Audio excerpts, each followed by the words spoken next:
So, Craig, as we know, there's been no football since early January, unfortunately, but you've managed to fill your time. You've been doing something called the 100 kilometre challenge. You want to just sort of fill us in on what that was all about, really? So basically, me and my mates run a charity event every year for suicide awareness. And obviously, the last couple of years, due to everything, we can't able to do it. So we thought we'd make up a challenge, 100k, just to get people out there to raise awareness for suicide.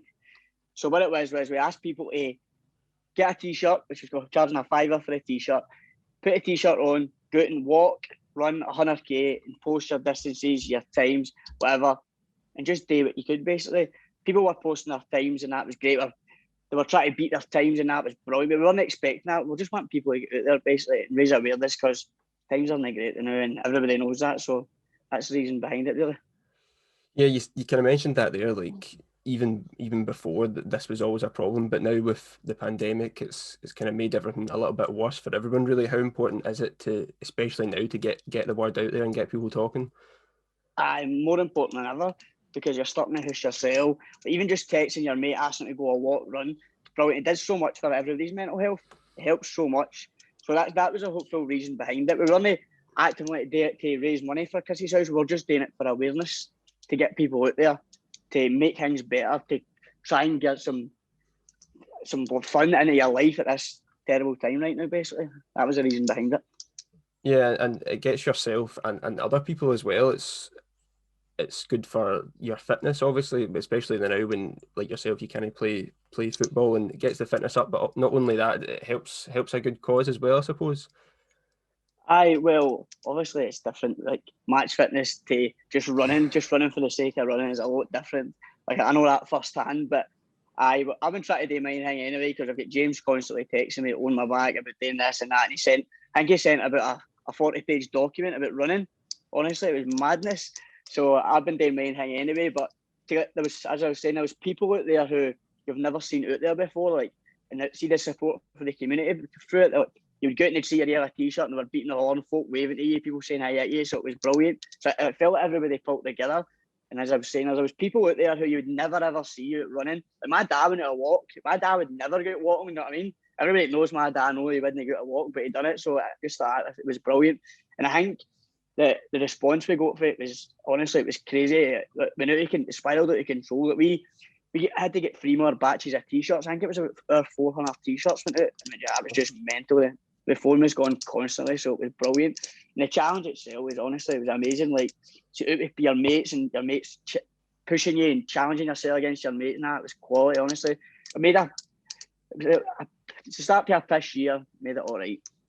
So, And obviously, the challenge, you've sort of completed that now, but do you think a lot of people will continue doing that, continue to getting out and running well, and walking and all that? because there's a lot of people say they're going to challenge themselves and keep doing it throughout the year, which is brilliant. So I think it's helped in that aspect. I know people are looking at their health and think, I need to actually do more of this. So it's in that aspect, I know it's been good. Good. So moving on to just for football matters as well.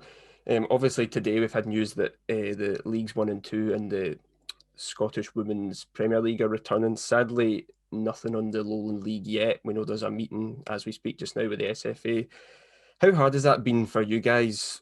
Not only not playing, but the uncertainty as well. Has that been a challenge? Very high, because I know you get your managers texting you, keep fit and everything, like, but see if you're keeping fit, for what reason? You've no start date, there's no end to this, so you're out running for the sake of running, no knowing when you're going to be back. So the uncertainty, that's horrible. You just want to be back training, playing games, but ultimately you don't know when it's going to be. So that's I think if you had a date set where here's what to work towards, then you could work towards and build your fitness up to it. But just now you're just running for the sake of running, and it's mind numbing, actually, mind numbing. It's more the motivation, isn't it? I mean, like, even when you're playing, when you're at training, you're playing to get your place on a Saturday afternoon, isn't it? So there's no motivation. I suppose that's the most difficult thing, isn't it? Exactly. So we could be back training, and it's even that's no use to me. I need to be playing games. Like, I can't just keep training and training. It's like you train to play. You don't train to just keep training. You know what I mean? So that's basically what you're doing now. You're just training. Yeah. So just finally, Craig, I obviously I get the impression from you that you're raring to go if that was possible. how disappointing would it be if you couldn't do that? And listen, we don't know what's happened with the league. We don't even know if it will finish. I take it you'd be disappointed if it did. Aye, obviously, I think the full team would. Everybody would. Everybody just wants to get back playing. Like, just need some kind of normality when we're back playing it. Like, again, you're that sense of somebody, you're actually going to your work and then you were going to play football. Everybody loved doing it. So it was giving you a sense of normality. Like, now that there's nothing. So if I had to get canned now, I'd be disappointing. But what can you do about it? Do you know what I mean? It's out of our hands. It's not as if it's in our control. Yep, Craig. So hopefully we all see you and the rest of the guys out in the pitch soon. But in the meantime, thanks very much for joining us. No worries, mate. Cheers.